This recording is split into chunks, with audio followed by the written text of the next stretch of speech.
good. Yeah, I remember. What's it like for you to be back here?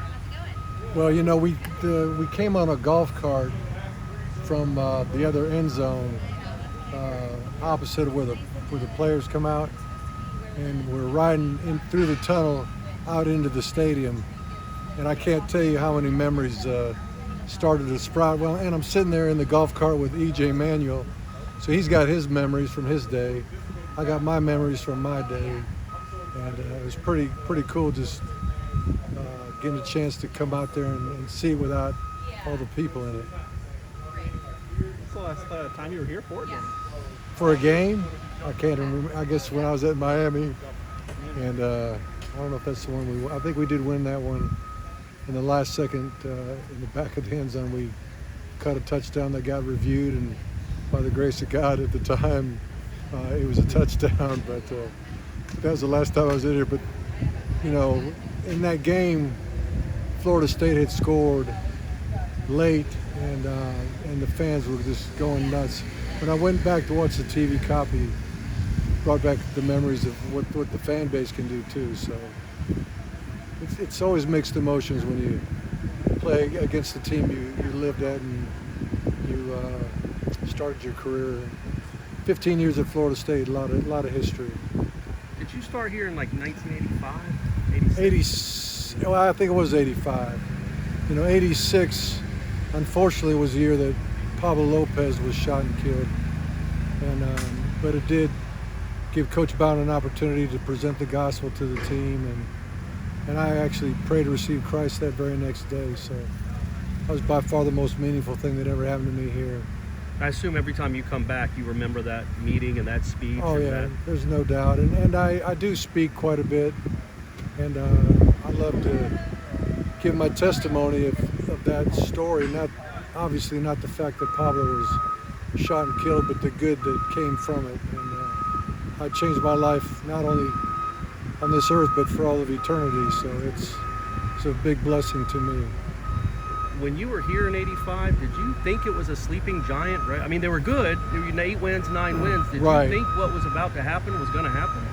You know, I didn't know any better. I was just a young kid. You know, I came from Miami when Miami was trying to become great. So, you know, the first national championship from Miami was 1983. I finished in 82. So I was I tasted a little bit of it, but I didn't even think in terms of that. I was just trying to do the best job I could, you know, as a young graduate assistant coach. And the wild story about that is I was able to coach quarterbacks as a graduate assistant coach under Coach Bowden, which I didn't know how big of a deal that was back then, but got to coach some great players and be a part of a dynasty, truly.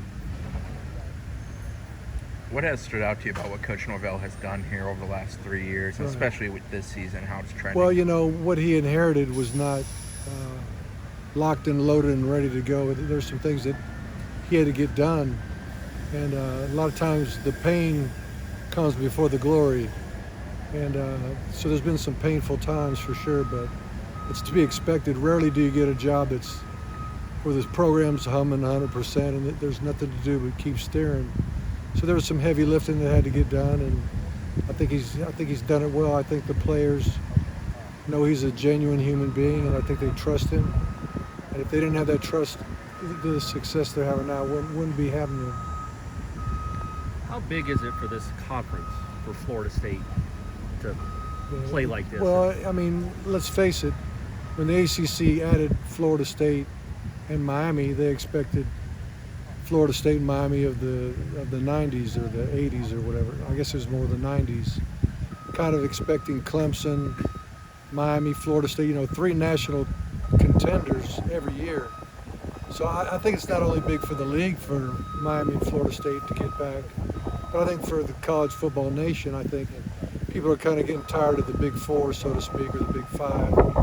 They'd like to see more players truly make a run of this thing. So hopefully Florida State's well on their way to do that. Is that neat? I think they just announced that they sold out the game tomorrow night. It's the first time in a long time they've had a home sellout here. Is that neat for you to see this community and this program? It is. I mean, that's one of the questions we're going to ask Coach Norvell. You know, is this what he had envisioned when he came to Florida State, this type of atmosphere, this type of support.